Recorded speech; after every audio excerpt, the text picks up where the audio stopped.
Dans cette vidéo, je vais vous partager 6 techniques, toutes validées par la science pour réduire naturellement votre diabète. Le diabète, c'est un excès de sucre dans le sang et il se mesure facilement avec une prise de sang à jeun. Si vos résultats montrent une glycémie entre 0,7 et 1,04 g par litre de sang, alors c'est parfait, tout va bien pour vous. Par contre, entre 1,05 et 1,26 g par litre, vous êtes ce qu'on appelle prédiabétique. Et bien sûr, au-delà de 1,26 g par litre de sang, vous êtes diabétique. Le prédiabète et le diabète sont des pathologies qui, à terme, causent de graves problèmes de santé. L'excès de sucre dans le sang va endommager progressivement votre cœur, vos vaisseaux sanguins, vos yeux, vos reins et même votre système nerveux.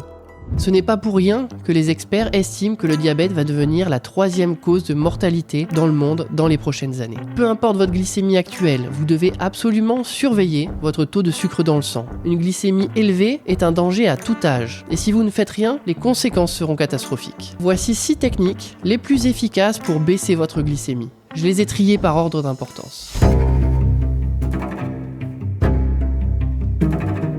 Le magnésium est très important pour l'organisme, car il est impliqué dans plus de 300 réactions chimiques. Plusieurs études scientifiques ont montré qu'une alimentation faible en magnésium, et donc un taux de magnésium sanguin faible, augmente votre risque de développer un diabète. Le magnésium agit de 2 manières sur votre glycémie. En premier, un déficit en magnésium augmente votre résistance à l'insuline. Quand vous mangez des aliments qui contiennent du sucre, le niveau de sucre dans le sang augmente. Votre pancréas libère alors de l'insuline, qui va avoir pour rôle de diminuer la quantité de sucre que vous avez dans le sang. L'insuline agit comme une clé pour ouvrir la porte et permettre au sucre présent dans le sang de rentrer dans la cellule où il est utilisé comme source d'énergie. Imaginez tout simplement le magnésium comme de la graisse que vous allez mettre au niveau de la porte pour qu'elle s'ouvre plus facilement. Deuxième effet d'un déficit en magnésium, votre sécrétion d'insuline est moins efficace. Le magnésium donne le signal à votre corps pour produire et libérer de l'insuline. On peut dire que le magnésium est comme un petit assistant dans ce processus. Il aide les cellules de votre pancréas à bien fonctionner et à libérer cette hormone au bon moment. Une méta-analyse qui regroupe toutes les études scientifiques menées chez l'homme a montré que le diabète diminue lorsque les apports alimentaires en magnésium augmentent, et ça avec un effet dose. C'est-à-dire que plus vos apports en magnésium sont élevés, plus votre protection contre le diabète est importante. Mais ce n'est pas tout. Le magnésium réduit également votre hémoglobine glyquée ou HbA1c. Pour vulgariser, lorsque vous consommez du sucre, celui-ci vient caraméliser votre hémoglobine, c'est-à-dire la protéine chargée de transporter l'oxygène dans votre sang. Cette protéine fonctionne moins bien quand elle est en contact avec du glucose et cela va endommager vos artères. Et comme je vous l'ai dit, le magnésium permet d'améliorer votre HbA1c et donc de protéger vos artères. Comment savoir si vous manquez de magnésium? Alors quand on se pose cette question, le premier réflexe est de penser facile, je vais faire une prise de sang et ça me dira si je suis carencé ou pas. Sauf que ça ne marche pas vraiment comme ça. En fait, le magnésium qu'on mesure dans le sang ne représente environ qu'1% du magnésium total de votre corps. Le reste est stocké dans vos os et vos muscles. Donc, même si votre prise de sang revient normale, vous pouvez quand même être en carence. Voilà pourquoi ce n'est pas l'outil idéal pour savoir si vous manquez de magnésium. Ce qu'il faut faire à la place, c'est être attentif aux signes cliniques. C'est ce qu'on va voir tout de suite. Le premier signe est probablement le plus courant, la fatigue inexpliquée.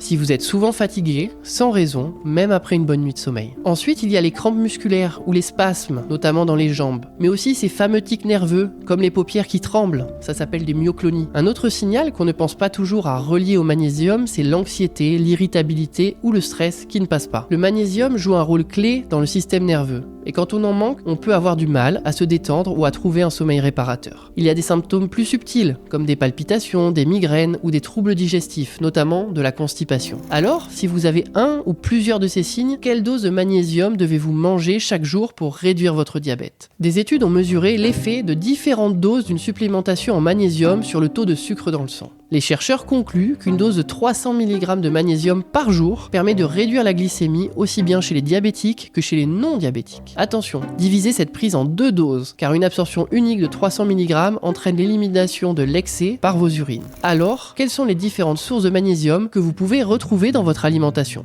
Les graines de courge, Une simple cuillère à soupe de graines de courge fournit déjà 150 mg de magnésium. Vous pouvez les ajouter à vos soupes ou à vos salades. Les amandes. Les amandes sont faciles à transporter et font un excellent encas. Avec une poignée de 30 g, vous obtenez 80 g de magnésium. Les épinards cuits. Les épinards sont riches en magnésium et se consomment facilement cuits ou en salade. Une portion de 100 g de feuilles cuites vous donnera 80 mg de magnésium. Chocolat noir à 70% de cacao et plus. En plus d'être mon petit péché mignon, le chocolat noir apporte une bonne dose de magnésium. Une portion de 20 g, environ 2 carrés, contient 50 mg de magnésium. L'avocat est une excellente source de magnésium et peut être facilement intégré dans de nombreuses recettes comme les salades ou les tartines. Un avocat de taille moyenne contient environ 60 mg de magnésium. Avec ces quelques aliments, vous pouvez facilement atteindre les 300 mg nécessaires chaque jour. Par exemple, dans votre journée, si vous mangez une cuillère à soupe de graines de courge, une poignée d'amandes et 100 g d'épinards cuits, alors vous avez consommé 310 mg de magnésium, donc plus que les 300 mg recommandés dans les études scientifiques que je viens de vous montrer. Et si malgré tout, vous avez encore des difficultés pour couvrir vos besoins en magnésium par l'alimentation, vous pouvez vous supplémenter. Dans ce cas, prenez du bisglycinate de magnésium. C'est une forme de magnésium très bien assimilée par votre corps. Par contre, faites attention, car certaines habitudes augmentent l'élimination du magnésium par le corps. Vous devez les limiter au maximum pour garder précieusement vos stocks élevés en magnésium.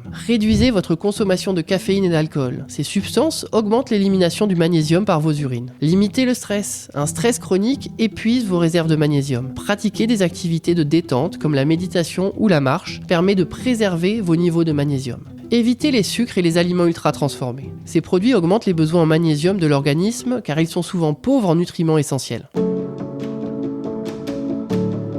Votre diabète peut se stabiliser, voire totalement disparaître grâce au jeûne intermittent. Pendant les périodes où vous ne mangez pas, votre corps arrête de produire de l'insuline. Vous donnez enfin une pause bien méritée à votre pancréas. En plus, pendant ces pauses, votre corps puise dans ses réserves, brûle des graisses et plus particulièrement votre graisse viscérale, c'est-à-dire celle qui entoure vos organes, les étouffe et aggrave votre résistance à l'insuline. Cette étude, menée par des chercheurs de l'université d'Alabama, a été menée sur 8 hommes prédiabétiques, donc pas encore diabétiques mais déjà sur la mauvaise pente. Pendant 5 semaines, ces hommes ont expérimenté 2 régimes différents. Le premier, où ils mangeaient entre 7h et 13h, donc ils ne prenaient ni goûter ni dîner. C'est le fameux jeûne intermittent 18-6, car l'alimentation se fait sur une fenêtre de 6 heures suivie de 18 heures de jeûne. Et un deuxième régime, où ils mangeaient normalement, répartissant leurs repas sur 12 heures au cours de la journée. Ce qui est dingue, c'est que les 2 groupes mangeaient exactement le même nombre de calories. Donc, le seul changement, c'est uniquement le timing des repas. Les résultats des chercheurs sont impressionnants. Sensibilité à l'insuline améliorée. Avec le jeûne 18-6, les cellules de l'organisme réagissaient beaucoup mieux à l'insuline.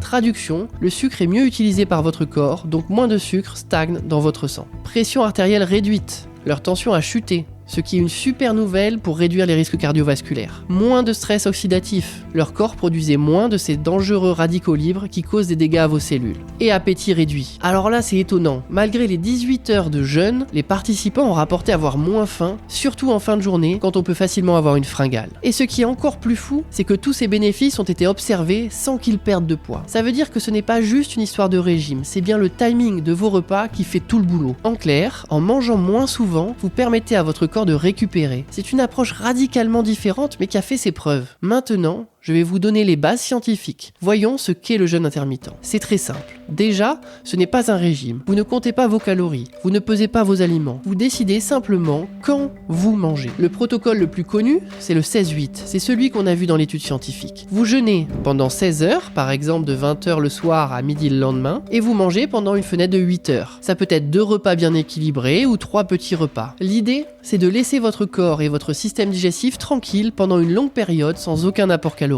Passons à l'aspect pratique maintenant. Si vous voulez essayer le jeûne intermittent, voici comment vous lancer. Commencez doucement. Si l'idée de sauter le petit déjeuner vous effraie, commencez par retarder votre premier repas d'1 heure ou 2. Habituez votre corps petit à petit. Buvez 2 litres d'eau par jour. Pendant les périodes de jeûne, restez hydraté. Vous pouvez aussi boire du thé, des tisanes et du café sans sucre. Surveillez vos repas. Pendant la fenêtre d'alimentation, mangez équilibré. Privilégiez les aliments riches en fibres, des protéines maigres et des bonnes graisses. Évitez les sucres rapides et les produits ultra transformés. Adaptez votre votre traitement. Attention, si vous prenez des médicaments contre le diabète, en particulier de l'insuline, parlez-en à votre médecin. Le jeûne peut modifier vos besoins en traitement et il ne faut pas risquer une hypoglycémie. Soyez régulier. Le jeûne intermittent, ce n'est pas une solution miracle à faire une fois par mois. Intégrez-le à votre routine. Testez pendant quelques semaines et observez les résultats sur votre glycémie. Et souvenez-vous, ce n'est pas une privation, c'est une stratégie. Vous n'avez pas besoin de grignoter constamment. Votre corps est parfaitement capable de tenir et même de mieux fonctionner avec des pauses alimentaires.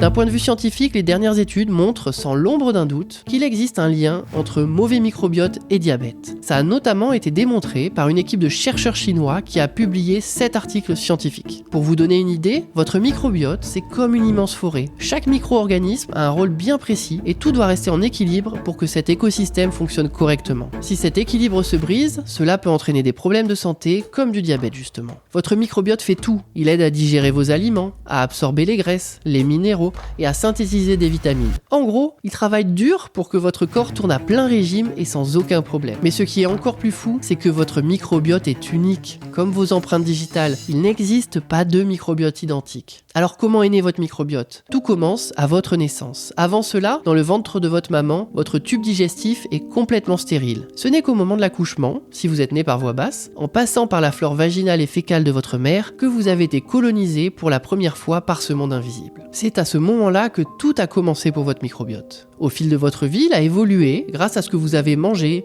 votre génétique et l'environnement dans lequel vous vivez. C'est un processus unique mais crucial pour votre santé. Voilà pourquoi vous devez prendre soin de votre microbiote. Cet écosystème est vital. Si vous le négligez et qu'il se déséquilibre, c'est là que les ennuis commencent. Mais comment sait-on que le microbiote est si important pour votre santé ? Là, accrochez-vous parce que ce que je vais vous raconter est incroyable. Les scientifiques ont utilisé un modèle expérimental révolutionnaire, les souris axéniques. Qu'est-ce que c'est les souris axéniques ? Ce sont des souris élevées dans des conditions totalement stériles. Elles n'ont absolument aucun microbiote. Rien, pas une bactérie, pas un virus, rien du tout dans leur tube digestif. Elles sont complètement vierges de micro-organismes. Et voilà ce qui est dingue. Les chercheurs ont prélevé le microbiote d'une souris diabétique et l'ont transplanté dans une souris axénique qui jusque-là était parfaitement saine. Résultat, la souris saine a vu son taux de sucre dans le sang augmenter, comme si elle était devenue diabétique à cause de son nouveau microbiote malade. C'est fou, non ? Cette expérience montre qu'on peut littéralement transférer des maladies en transférant un microbiote déséquilibré. C'est comme si le microbiote devenait un messager qui transporte des problèmes d'un individu à l'autre. Ce genre d'expérience est étudié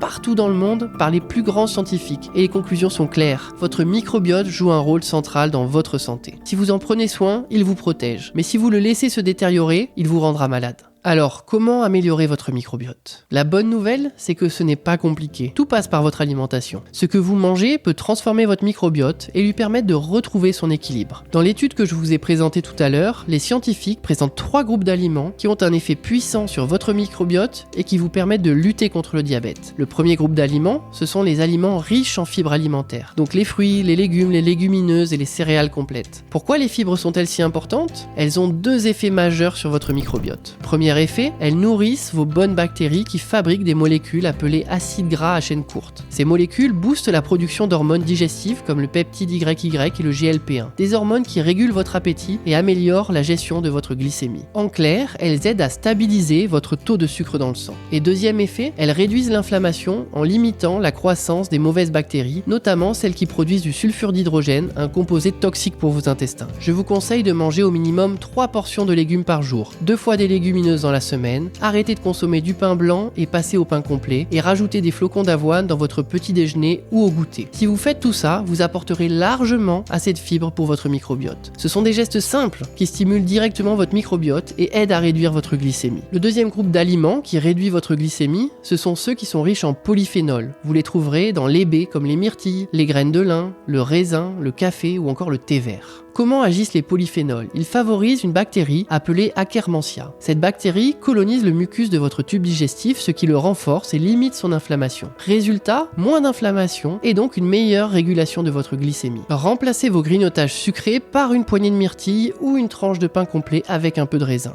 Si vous aimez le café ou le thé, profitez-en pour en boire régulièrement mais sans sucre bien sûr. Enfin, le troisième groupe d'aliments qui réduit votre glycémie, ce sont les aliments riches en oméga 3, c'est-à-dire les poissons gras comme le saumon, le maquereau, les sardines, et les noix comme les noix de Grenoble, les graines de lin et les graines de chia. Les oméga 3 favorisent la croissance de bonnes bactéries qui produisent davantage d'acides gras à chaîne courte. Ces molécules renforcent encore une fois votre santé et réduisent votre inflammation. Prévoyez 2 portions de poissons gras par semaine ou ajoutez une poignée de noix ou de graines de chia à vos repas. Ces petits gestes simples ont un impact énorme sur votre microbiote, donc vous n'avez pas d'excuses. Tout cela est bien beau, mais il faut aussi éviter ce qui détruit votre microbiote. Par exemple, manger de grandes quantités de viande rouge entraîne une surproduction d'acides gras saturés par les bactéries contenues dans votre intestin, ce qui augmente l'inflammation de votre corps. Et plus d'inflammation, c'est plus d'intolérance au sucre, et donc un risque augmenté d'avoir du diabète. Si vous mangez de la viande rouge, limitez-vous à 1 ou 2 portions par semaine grand maximum, et faites tout ce que vous pouvez pour les remplacer soit par du poisson, soit par des protéines végétales, comme des lentilles ou du tofu. C'est encore mieux. Certains aliments sont vraiment déconseillés quand vous avez du diabète. L'étude scientifique que je vous affiche à l'écran a montré qu'une consommation d'aliments avec un index glycémique élevé augmente votre risque d'avoir du diabète. Ce type de recherche démontre qu'adopter une alimentation à index glycémique bas permet de diminuer votre diabète. Mais qu'est-ce que l'index glycémique ? Le professeur David Jenkins, expert en nutrition à l'université de Toronto, a révolutionné la façon de classer les aliments. Il a créé l'index glycémique, une méthode pour mesurer l'impact des aliments sur votre glycémie. C'est simple. Plus l'index glycémique d'un aliment est élevé, plus son ingestion va entraîner une hausse de votre taux de sucre dans le sang, et plus votre pancréas doit travailler dur pour produire de l'insuline. Et l'index glycémique, c'est la clé pour comprendre comment ce que vous mangez influence la santé de votre organisme. Regardez cette courbe.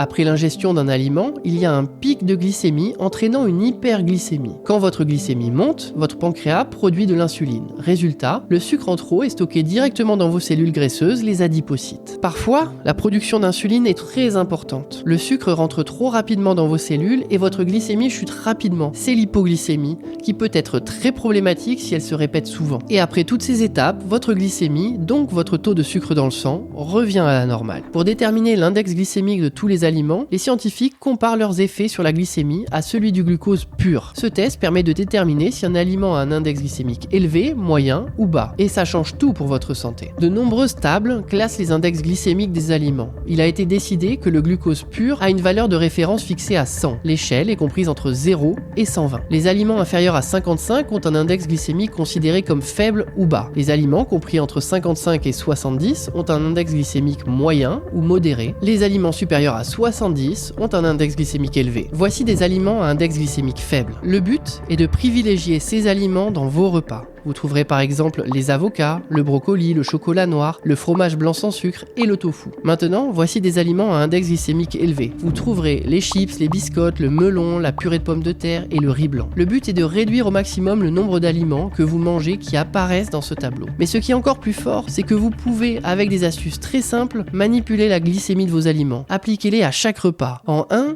ajoutez systématiquement une source de protéines à vos repas, comme par exemple un œuf ou des légumineuses. Les protéines ralentissent l'absorption des sucres par votre intestin. En 2, ajoutez du vinaigre ou du citron. Une touche d'acidité change tout. Un filet de jus de citron sur une salade ou une cuillère de vinaigre dans votre vinaigrette ralentit la vidange de votre estomac. Résultat, votre glycémie reste plus stable. Vous mangez du pain, privilégiez le pain au levain plutôt que le pain blanc. Il est naturellement plus acide, ce qui réduit son index glycémique. En 3, misez sur les légumes secs. Les lentilles, pois chiches, haricots et fèves sont vos alliés. Leur digestion est lente grâce aux fibres qu'ils contiennent. Résultat, leur index glycémique est bas. Préparez des lentilles, une salade de pois chiches ou un curry aux haricots rouges. En plus d'être rassasiants, ces aliments évitent les pics de glycémie. En 4, adaptez vos cuissons. Une notion importante est la notion d'amidon résistant. Lorsque vous cuisez vos pommes de terre ou tout autre féculent, pensez à les laisser refroidir durant au moins 7 heures pour créer ce que l'on appelle des amidons résistants, qui vous permettent de diminuer l'index glycémique de vos plats. D'ailleurs, est-ce que vous souhaitez en savoir plus sur les amidons résistants ? Dites-le moi en commentaire car c'est une notion très peu connue et vraiment intéressante. S'il y a beaucoup de commentaires, je vous ferai une vidéo dessus.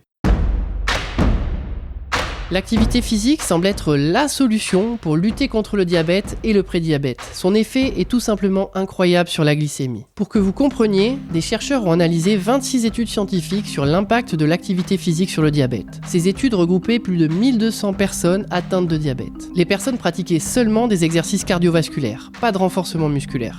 Les résultats ? Chaque 30 minutes d'effort cardio par semaine, votre hémoglobine glyquée, HbA1c, diminue de 0,22%. Vous vous souvenez, l'hémoglobine glyquée, c'est le meilleur indicateur pour mesurer le diabète. Le maximum d'effet est atteint à environ 120 à 140 minutes de cardio par semaine, avec une baisse de 1% de l'hémoglobine glyquée, et peu importe si l'effort est modéré ou intense. Pourquoi c'est important ? Parce qu'une diminution de 1% de l'hémoglobine glyquée, c'est 15 à 20% de risque en moins de maladies cardiovasculaires et de morts prématurées. C'est énorme pour quelqu'un qui vit avec du diabète toute sa vie. 2 détails particulièrement intéressants maintenant. Les séances régulières sur plus de 6 mois donnent des résultats encore meilleurs, donc fragmentez vos séances et ne faites pas votre activité cardio en une seule fois chaque semaine, mais plutôt en 3 ou 4 et pendant longtemps. 13% des patients diabétiques ont même pu réduire leur prise de médicaments. Comment l'activité physique aide à diminuer le diabète ? 1. Vos muscles consomment directement le sucre dans le sang. Quand vous bougez, vos muscles utilisent le glucose présent dans votre sang pour avoir de l'énergie. Résultat, votre glycémie baisse immédiatement pendant l'effort et reste basse juste après. Quand tu manges, ton taux de sucre il va monter dans le sang.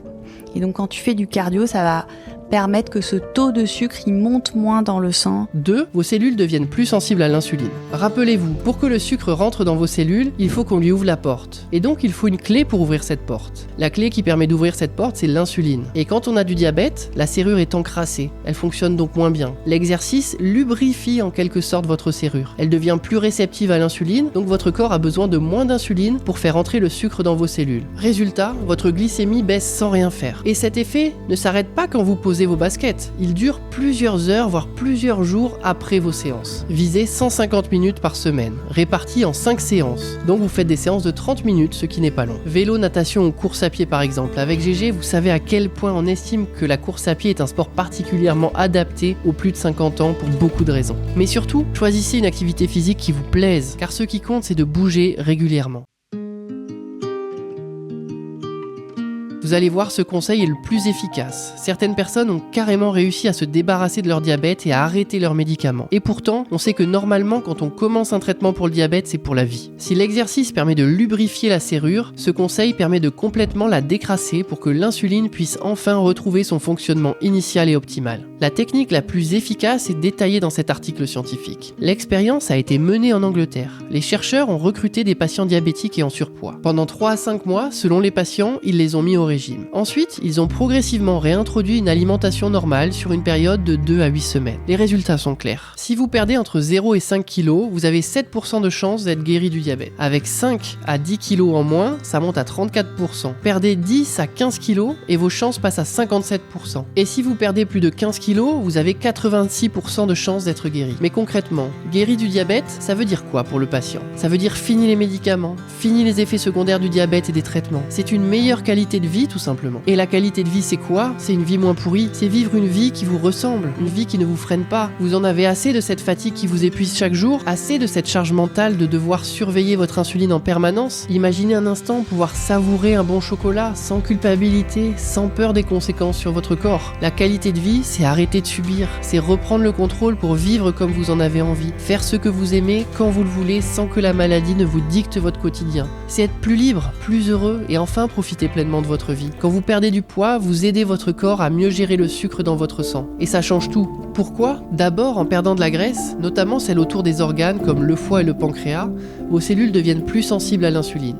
Résultat, l'insuline fonctionne mieux et le glucose est absorbé plus facilement par vos muscles. Votre glycémie baisse naturellement et sans vous en rendre compte. Ensuite, perdre du poids réduit aussi le stress sur votre pancréas. Quand vous avez trop de sucre dans le sang, votre pancréas doit produire beaucoup d'insuline, ce qui l'épuise à long terme. En allégeant cette charge, vous lui permettez de mieux fonctionner et parfois même de récupérer. Vous venez de le voir, perdre du poids est terriblement efficace pour réduire votre glycémie et soigner le diabète. C'est pour ça que GG, qui est kiné mais surtout diplômé en nutrition, vous a sélectionné les 7 conseils les plus précieux pour perdre du poids. Vous recevrez 7 emails pendant 7 jours avec à chaque fois une information clé à retenir pour perdre du poids après 50 ans et c'est totalement gratuit. Il vous suffit de cliquer juste ici pour les recevoir. À tout de suite!